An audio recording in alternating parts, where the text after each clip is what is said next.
Fertilization is the epic story of a single sperm facing incredible odds to unite with an egg and form a new human life. It is the story of all of us.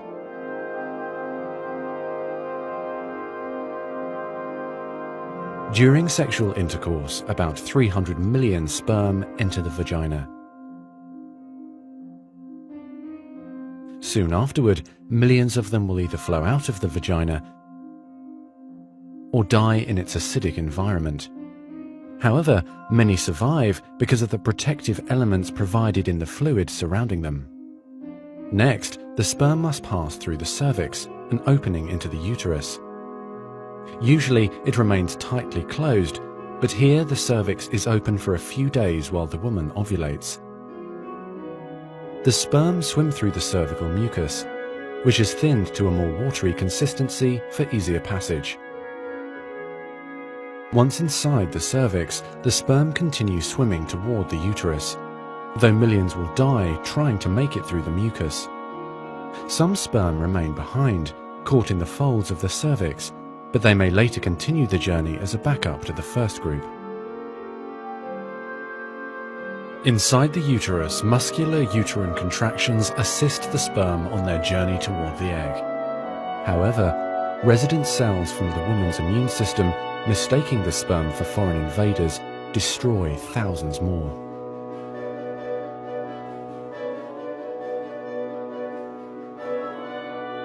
Next, half the sperm head for the empty fallopian tube, while the other half swim toward the tube containing the unfertilized egg. Now, only a few thousand remain. Inside the fallopian tube, tiny cilia push the egg toward the uterus. To continue, the sperm must surge against this motion to reach the egg. Some sperm get trapped in the cilia and die. During this part of the journey, chemicals in the reproductive tract cause the membranes covering the heads of the sperm to change. As a result, the sperm become hyperactive, swimming harder and faster toward their destination. At long last, the sperm reach the egg. Only a few dozen of the original 300 million sperm remain. The egg is covered with a layer of cells called the corona radiata. The sperm must push through this layer to reach the outer layer of the egg, the zona pellucida. When sperm reach the zona pellucida, they attach to specialized sperm receptors on the surface, which triggers their acrosomes to release digestive enzymes, enabling the sperm to burrow into the layer. Inside the zona pellucida is a narrow, fluid-filled space just outside the egg cell membrane. The first sperm to make contact will fertilize the egg. After a perilous journey and against incredible odds, a single sperm attaches to the egg cell membrane. Within a few minutes, their outer membranes fuse and the egg pulls the sperm inside. This event causes changes in the egg membrane that prevent other sperm from attaching to it. Next, the egg releases chemicals that push other sperm away from the egg and create an impenetrable fertilization membrane. As the reaction spreads outward, the zona pellucida hardens, trapping any sperm unlucky enough to be caught inside. Outside the egg, sperm are no longer able to attach to the zona pellucida.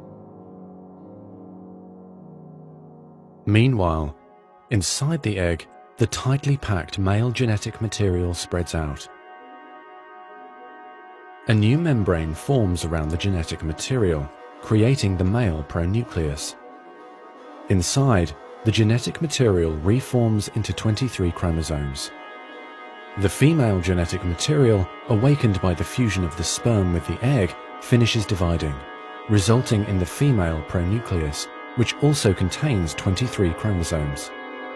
As the male and female pronuclei form, spiderweb-like threads, called microtubules, pull them toward each other.